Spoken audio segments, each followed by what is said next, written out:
Good morning, शुभ बिहानीको नमस्कार सबैजनालाई। सानो मनमा लागेको कुरा, सबभन्दा ठुलो गल्ती पैसा कमाएर गुमाउनु होइन, कुनै गलत मान्छेलाई तपाईँले समय दिनु त्यो गलत हो। र पैसा त तपाईँले कमाउन सक्नुहुन्छ, जो बितेका समयहरू त्यो कहिले पनि फर्केर आउँदैन।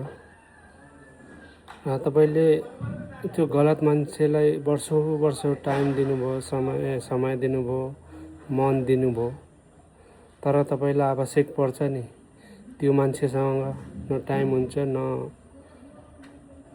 तपाईँलाई साथ सपोर्ट हुन्छ। र त्यसै कारणले गर्दा तपाईँ आफ्नो समय, महत्त्वपूर्ण समय, जिन्दगी राम्रो मान्छेलाई दिनुहोस्, किनकि पछाडि आफूलाई पनि उसले त्यो समय दिन सकोस्। त्यसैले म सबैलाई यही भन्न चाहन्छु। धन्यवाद।